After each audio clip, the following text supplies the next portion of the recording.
I am the voice of our people, the keeper of our stories. Listen, for I will tell you of the rise and fall of the mighty Kingdom of Congo. In the land of our ancestors, where the great rivers flow and the forests touch the sky, our people lived in separate tribes. But in the time we call the 1500s, a great leader arose.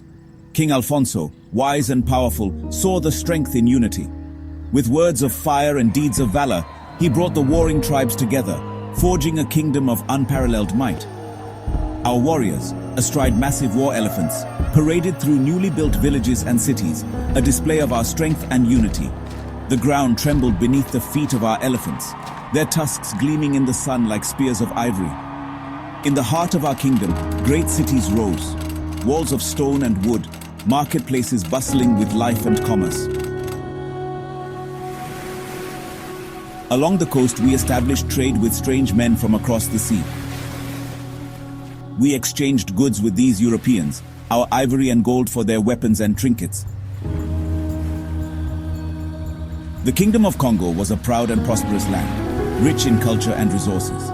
Our people lived in harmony, governed by wise leaders and ancient traditions. Then, from across the vast ocean, came the Portuguese. We bring goods from distant lands, Your Majesty. Let us build a prosperous relationship. You are welcome in our kingdom. King Alfonso I, having adopted Christianity, believed in the possibility of a mutually beneficial partnership. And yes, we traded people too. It was the way of the world then, though we see now the pain it caused. Some of our people went to work in far-off lands, while pale-skinned women came to serve in our households. For a time, this arrangement seemed fair. We believed all were treated with the respect due to a human being. But the Portuguese, those men from across the sea, they betrayed our trust. In lands far beyond the horizon, in a place they called Brazil, they mistreated our people, working them to death under the burning sun. When word of this treachery reached King Alfonso, his rage was like that of a wounded lion. He summoned the Portuguese before his glorious throne. The king's voice boomed like thunder as he condemned the traders for their cruelty and deceit. With a wave of his hand, he cast them out, banishing them from our lands and ending the trade that had brought such suffering.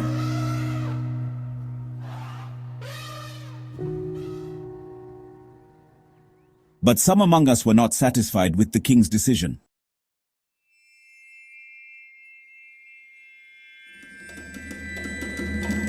Greed and the lust for power poisoned their hearts. They kidnapped our brothers and sisters, selling them to the Europeans in exchange for more weapons and pale-skinned slaves. When King Alfonso discovered this betrayal, it was as if the very earth split open beneath our feet. The weight of this treachery aged our king before our very eyes. His once proud shoulders now bowed with the burden of his people's suffering.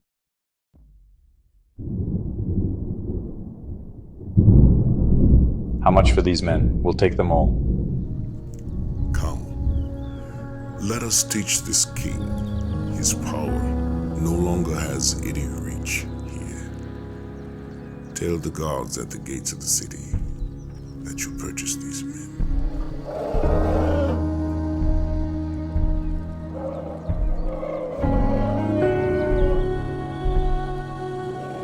Halt! What business do you have with these men? They are but workers to help on our ships and in our colonies. You lie, European. We know the true nature of your trade. We will bring more white women and perhaps we can come to an arrangement. Speak plainly, trader. We need more than a few, for our markets have their own thirst for your women.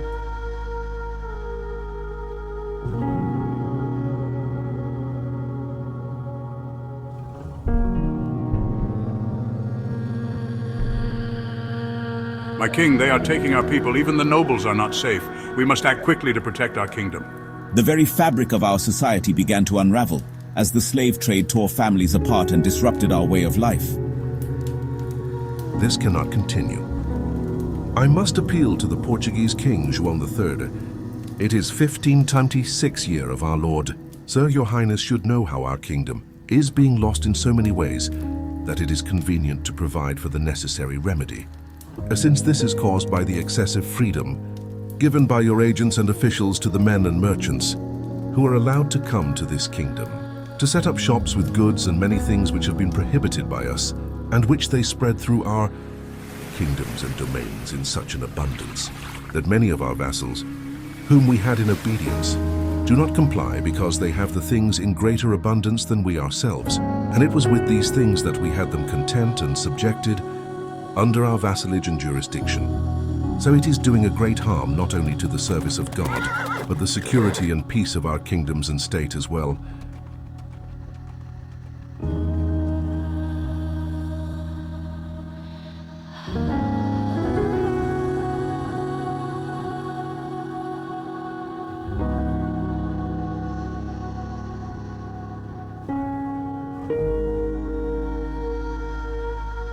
The kingdom erupted into all-out war.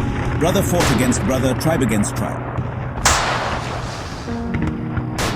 Battles raged through our villages, turning peaceful homes into scenes of carnage. In the dense jungles, arrows flew like deadly birds, while the crack of European firearms echoed through the trees.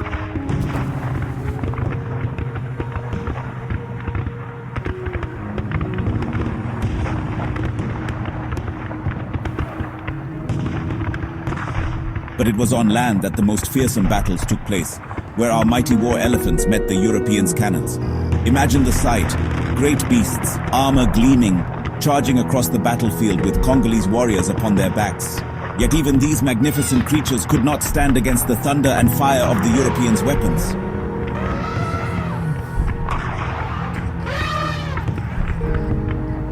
As the war raged on, our once unified kingdom began to fracture like a clay pot dropped upon stones. Where once stood the mighty Kingdom of Congo, now only smaller nations remained, each fighting for supremacy.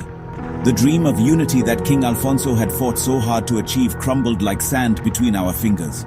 But from the ashes of our great kingdom, new stories arose.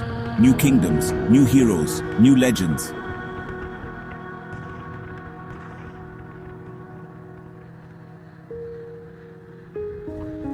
The unity of the Kingdom of Congo may be lost to history, but the spirit of our people lives on. And though our greatest endurance of tragedy would come from the European colonization and the Belgian King Leopold and the horrors wherewith we remain triumphant, for we are the keepers of the flame, the tellers of tales, the memory of a people who once ruled a mighty empire.